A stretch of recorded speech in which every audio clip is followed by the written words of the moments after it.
कोई भी couple, any couple basically who is living together from the past 1 year, अगर 1 साल तक इकट्ठे रहने के बाद and without using any contraceptive device अगर उनको प्रेगनेंसी नहीं होता है, that is infertility. Hi, I am Dr. Kanchi Khurana and I am Associate Director Fertility at Cloud9 Hospital, Chandigarh. I am doing reproductive medicine and fertility since around 7 to 8 years and I am working in Cloud9 from the past 5 years. आज हम बात करेंगे what is infertility. Infertility क्या होता है, उसके क्या कारण होते हैं, what are the causes of infertility, और इनफर्टिलिटी के लिए हम क्या कर सकते हैं, what is the treatment for infertility. So infertility एक ऐसी प्रॉब्लम है जो कि अराउंड 5 to 6 मिलियन कपल्स को अफेक्ट करती है वर्ल्ड वाइड. अगर हम सिर्फ इंडिया की बात करें तो out of every 30 to 40 couple, one couple will be suffering from infertility. कोई भी couple, any couple basically who is living together from the past 1 year, अगर 1 साल तक इकट्ठे रहने के बाद and without using any contraceptive device अगर उनको प्रेगनेंसी नहीं होता है, that is infertility. This infertility we are talking about people who are till 35 years of age. If the couple is more than 35 years of age, especially if the female is more than 35 years of age, तो अगर 6 महीने शादी के बाद साथ में रहने के बाद उनको प्रेगनेंसी नहीं होता है, then it is called infertility. अब इनफर्टिलिटी एक क्योंकि ऐसी प्रॉब्लम है, बहुत सारे लोगों को अफेक्ट कर रही है. अब इसके क्या कॉजेज हैं, क्यों ये हो रहा है आजकल. पहले तो नहीं होता था, पहले हम इतना सुनते भी नहीं थे, पर आज के ज़माने में इनफर्टिलिटी बहुत ज़्यादा राइज पे है. सो सबसे पहले वी हैव टू अंडरस्टैंड कि एक नॉर्मली प्रेगनेंसी कैसे होता है, फिर क्या प्रॉब्लम्स होती हैं जिसकी वजह से प्रेगनेंसी नहीं होता है. Then only we can understand कि ये क्यों हो रहा है और कैसे हो रहा है. सो एक नॉर्मल प्रेगनेंसी के लिए व्हाट डू वी वांट. एक नॉर्मल प्रेगनेंसी के लिए एक नॉर्मल यूट्रस होना चाहिए. This is a females uterus. These are 2 fallopian tubes and these are 2 ovaries. So what happens is कि हर महीने एक फीमेल के बॉडी में एक एग बड़ा होता है, बनता है, एंड वो बड़ा होके रप्चर होके फलोपियन ट्यूब में आ जाता है. उस पॉइंट ऑफ टाइम पे if we keep relations, semen is going to fall in the vagina. यहाँ से छोटे छोटे स्पर्म्स चलते हुए through the uterus fallopian tube के अंदर आते हैं. One egg and one sperm will fertilize in the fallopian tube and embryo will form here. This embryo will grow for 4 to 5 days in the fallopian tube itself. 4 to 5 days के बाद आके uterus की wall पे implant हो जाता है. 9-10 months यहाँ बड़ा होता है और एक बेबी का फॉर्म लेके बाहर आता है. This is a normal way of reproduction. ये नॉर्मल तरीका है प्रेगनेंसी आने के लिए. अब क्या प्रॉब्लम्स हैं जिसकी वजह से प्रेगनेंसी नहीं होता है. तो प्रॉब्लम जो है वो फीमेल पार्टनर में भी हो सकता है, प्रॉब्लम मेल पार्टनर में भी हो सकता है. If I talk about a female, हमारे ब्रेन में सारे फीमेल्स और सारे मेल्स के ब्रेन में एक ग्लैंड होता है जिसको हम पिट्यूटरी ग्लैंड बोलते हैं, जो कि ओवरी को सिग्नल देता है और यहाँ पर एग प्रोडक्शन स्टार्ट हो जाता है. अगर किसी के पिट्यूटरी ग्लैंड में प्रॉब्लम है या सिग्नल में प्रॉब्लम है तो ओवरी में एग नहीं बनेगा. अगर एग नहीं बनेगा तो ऑब्वियसली स्पर्म फलोपियन ट्यूब में ऐसे ही घूम के चला जाएगा और हमको प्रेगनेंसी नहीं होगा. ये फर्स्ट कॉज है प्रेगनेंसी नहीं आने का फीमेल्स में. देन हमें देखना होता है कि ओवरी ठीक है कि नहीं ठीक है.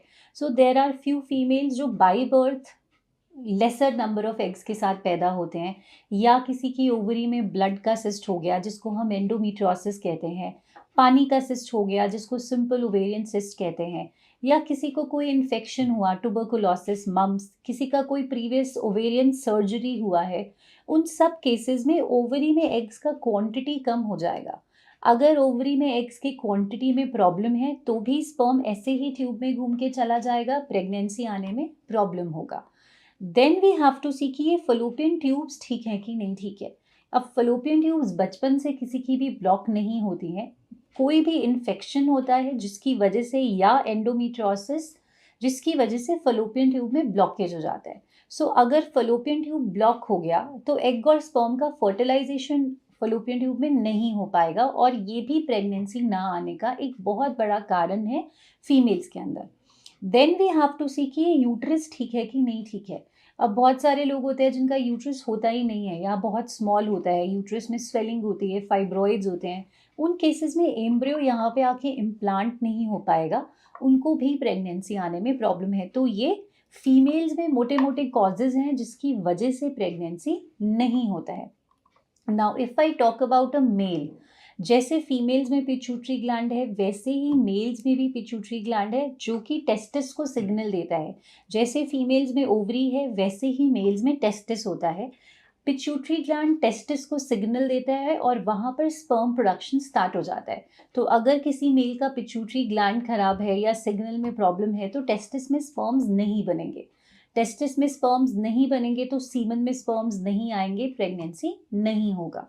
देन वी हैव टू सी कि टेस्टिस ठीक है कि नहीं ठीक है। अब बहुत सारे मेल्स होते हैं जिनको बचपन में चोट लग जाता है या बचपन में कोई बीमारी हो गया, ट्यूबरकुलोसिस हो गया, मम्स हो गया, या किसी का कोई टेस्टिकुलर सर्जरी हुआ है, या किसी का कोई प्रीवियस हर्निया का सर्जरी हुआ है, या कोई बहुत ज़्यादा सिगरेट पी रहा है, शराब पी रहा है, ड्रग्स का यूज़ कर रहा है।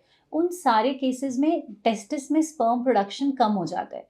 अगर टेस्टिस में स्पर्म प्रोडक्शन कम होगा तो ऑब्वियसली सीमन में स्पर्म्स नहीं आएंगे एंड प्रेगनेंसी आने में डिफिकल्टी होगा। देन वी हैव टू सी कि टेस्टिस को कनेक्टिंग एक ट्यूब होती है जिसको वास डेफरेंस बोलते हैं, जिसकी जो कि यूरिनरी ब्लैडर के साथ कनेक्टेड होती है और इन रिटर्न पेनिस के साथ, जिसकी वजह से जो स्पर्म्स हैं टेस्टिस में बन के वो बाहर सीमन में आते हैं। अगर उस ट्यूब में प्रॉब्लम है उसकी वजह से भी स्पर्म्स सीमन में नहीं आएंगे और प्रेगनेंसी होने में डिफ़िकल्टी होगा। देन वी हैव टू सी कि किसी को रिलेशंस बनाने में प्रॉब्लम तो नहीं है, इंटरकोर्स करने में प्रॉब्लम तो नहीं है, इरेक्शन या इजैकुलेशन में प्रॉब्लम तो नहीं है। उसकी वजह से भी सीमन में स्पर्म्स नहीं आते हैं एंड प्रेगनेंसी होने में डिफ़िकल्टी होता है। तो ये हमने डिस्कस किया फीमेल और मेल फैक्टर्स जिनकी वजह से प्रेगनेंसी आने में डिफ़िकल्टी होता है। Why has infertility reason in India और worldwide, basically prevalence of infertility क्यों इंक्रीज हो गया है इतना ज़्यादा? So what is happening is कि fertility is affected by diet, it is affected by nutrition, it is affected by our lifestyle, it is affected by the pollution. So आज के ज़माने में जो भी हमारा डाइट और लाइफस्टाइल है वो बिल्कुल सीडेंट्री है। डाइट भी अगर हम बात करें तो हमारा जो न्यूट्रिशन है वो बहुत ही पुअर है। माइक्रो न्यूट्रिएंट्स और मैक्रो न्यूट्रिएंट्स दोनों की ही डेफिशिएंसी है आजकल के बच्चों में। इसके अलावा जो हमारा लाइफ़स्टाइल है, हम एक्सरसाइज़ नहीं करते हैं, हमारा जो भी जॉब्स हैं वो हाई स्ट्रेस जॉब्स हैं, उसकी वजह से हमको टाइम नहीं मिलता है एक्सरसाइज़ करने के लिए, जिसकी वजह से भी इनफर्टिलिटी इंक्रीज़ हो रहा है। पोल्यूशन, क्योंकि जो भी हम खा रहे हैं उसमें इतने पेस्टिसाइड्स हैं, जिस एयर में हम साँस ले रहे हैं वो भी पोल्यूटेड है एंड जिस एनवायरनमेंट में हम रह रहे हैं धीरे-धीरे उसपे भी पोल्यूशन बढ़ता ही जा रहा है। ये भी एक बहुत बड़ा कारण है जिसकी वजह से इनफर्टिलिटी राइज़ हुआ है। Now if I talk about specifically diet के बारे में अगर बात करें, खाने-पीने के बारे में बात करें, तो आजकल के बच्चे सिर्फ़ जंक फूड पे सर्वाइव करते हैं। घर का खाना वो बहुत कम खाते हैं क्योंकि यूजुअली आजकल बच्चे जब पढ़ाई करते हैं तो घर से बाहर रहते हैं, हॉस्टल्स में रहते हैं, या जो वर्किंग है, यंग पीपल हैं, यंग कपल्स हैं, वो भी घर के बाहर रह रहे हैं और उनके पास टाइम नहीं होता है कि वो अपने फूड की तरफ इतना ध्यान दे सकें और वो कुछ भी खाते हैं, स्पेसिफिकली जंक फूड खाते हैं। जंक फूड खाने की वजह से एक तो हमारा न्यूट्रिशन खराब होता है क्योंकि हम कुछ भी उसमें मैक्रो न्यूट्रिएंट्स और माइक्रो न्यूट्रिएंट्स प्रॉपर्ली नहीं ले रहे हैं। जब भी मैं फर्टिलिटी की बात करूँगी, जब भी हम फर्टिलिटी के बारे में बात करते हैं, हम चाहते हैं कि हमारे शरीर में कुछ माइक्रो न्यूट्रिएंट्स वो प्रॉपर होने चाहिए, जैसे कि folic acid, vitamin B 12, vitamin D, और भी जो विटामिन बी कॉम्प्लेक्स, जितने भी विटामिन्स हैं वो प्रॉपरली हमारी बॉडी में होने चाहिए। माइक्रो न्यूट्रिएंट्स जैसे मैग्नीशियम हो गया, जिंक हो गया, सेलेनियम हो गया, ये सारी चीज़ें भी हमारी बॉडी में एक स्पेसिफिक अमाउंट में चाहिए होती हैं। तो because of our dietary habits, क्योंकि हम ढंग से खाना नहीं खा रहे हैं, ये सब माइक्रो न्यूट्रिएंट्स हमारी बॉडी में कम है, जिसकी वजह से इनफर्टिलिटी काफ़ी राइज हो रहा है, क्योंकि ये सब ओवरीज में एग के प्रोडक्शन को या टेस्टिस में स्पर्म के प्रोडक्शन को अफेक्ट करते हैं।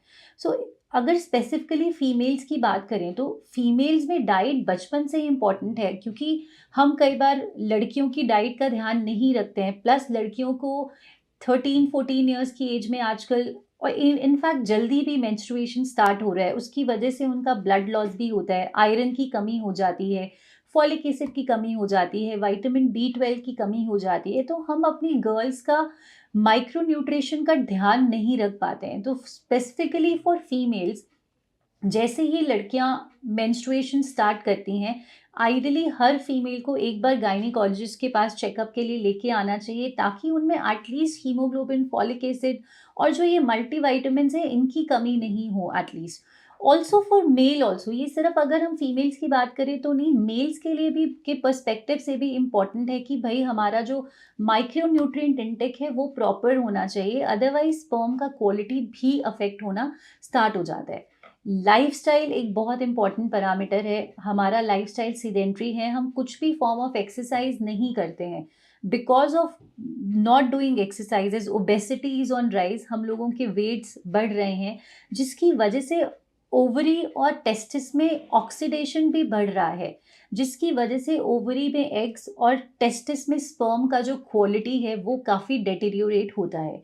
ये भी वन ऑफ द कॉजेज है इनफर्टिलिटी राइज होने का। नेक्स्ट इज़ कि एनवायरनमेंट में बहुत पोल्यूशन है, हमारी हवा इतनी ज़्यादा प्रदूषित है कि हम अगर वहाँ पर बाहर जाकर हम सांस भी ले तो हमें डिफ़िकल्टी होती है। Specifically in metro cities, Chandigarh जैसी जगह पर या छोटी जगहों पर, गाँव में, विलेजेस में, टाउन्स में तो फिर भी बेटर है, बट मेट्रोपॉलिटन सिटीज़ आप वहाँ पर इतना ज़्यादा पोल्यूशन है, which is one of the causes of infertility. Also whatever we are eating is full of pesticides. तो अगर हम बहुत ज़्यादा पेस्टिसाइड्स का इंटेक कर रहे हैं, केमिकल्स का इंटेक कर रहे हैं, that is also one of the major causes for rise of infertility in India and world wide.